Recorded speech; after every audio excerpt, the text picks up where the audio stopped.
श्रीराम समर्थ. काळजीचे मूळ कर्तेपणात आहे. आनंद पाहायला आपल्याला दुसरीकडे कुठे जावे लागते का? नाही. जो स्वतःच आनंद रूप आहे त्याने आपण होऊन मी दुःखी आहे असे मानून घेतले आहे.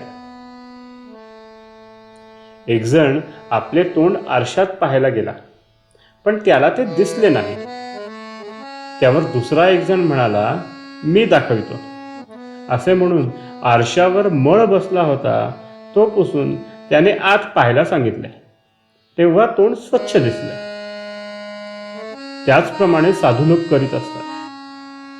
ते आपल्याला सांगत असतात की तूच ब्रह्मरूप आहेस, म्हणजे तू स्वतः सिद्ध आणि आनंदरूप आहेस. परंतु आपण काय करतो की हा प्रपंच माझा आहे असे समजतो आणि त्यामुळे त्यातले सर्व सुख दुःख आपण आपल्यावर लादून घेतो. ज्याने तो उत्पन्न केला त्याला तो रक्षण करण्याची शक्ती असते आणि तो ते आपल्या इच्छेप्रमाणे करीतही असतो. पण तिथे आपल्यावर कर्तेपणा ओढून घेऊन आपण सर्व काळजी करीत बसतो. वास्तविक आपल्या हाती काय आहे? परमात्म्याला काय करायचे ते तो करीत असतो. आपण मात्र काळजी करून शीण करून घेत असतो. म्हणूनच काळजी सोडून देऊन आपण भगवंताला शरण होऊन राहावे. आपण त्याचे होऊन राहिले म्हणजे आपल्याला सुखदुःख होत नाही आणि मग आपल्याला त्या आनंदाचा लाभ मिळतो. काळजी ही मोठी विलक्षण असते. एका माणसाला आपल्या मुलाला चांगली नोकरी लागावी याची काळजी होती. पुढे त्याच्या मनाप्रमाणे नोकरी लागल्यावर त्या मुलाच्या लग्नाची काळजी सुरू झाली. काही दिवसांनी लग्न झाले. मग पुढे सून चांगली वागत नाही म्हणून काळजी लागली. नंतर तिला मूल होईना म्हणून काळजी लागली. काही दिवसांनी तिला मूल झाले. त्या मुलाला फिट येऊ लागली म्हणून त्याला काळजी लागली.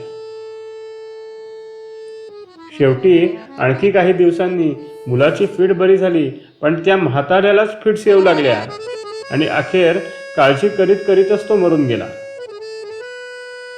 काळजी ही आपल्याला भगवंतापासून खरेच काळाच्या स्वाधीन करते. आपण काळाच्या स्वाधीन झालो की आपली बुद्धी भ्रष्ट होते. खरे म्हणजे काळजीचे मूळ माझेपणात आणि कर्तेपणात आहे आणि खुद्द कर्तेपणाचे मूळ भगवंताच्या विस्मरणात आहे. व्यवहारी माणसे मोठी हुशार असतात. भगवंताला साक्षी ठेवून काळजी करतात. हा तर त्याच्याही पेक्षा मोठा गुन्हा आहे. काळजी लागणे स्वाभाविक आहे ही कल्पना साधी आपण मनातून काढून टाकली पाहिजे. आपली काळजी का सुटत नाही या प्रश्नाचे उत्तर अगदी सोपे आहे. काळजीने आपल्याला धरण्याच्या ऐवजी आपणच काळजीला घट्ट धरून ठेवतो. मग ती सुटणार कशी? ज्याने भगवंत आपलासा करून घेतला त्याला काळजीचे कारण उरत नाही. आजचे बोधवचन: संकट आले तर काळजी करू नये.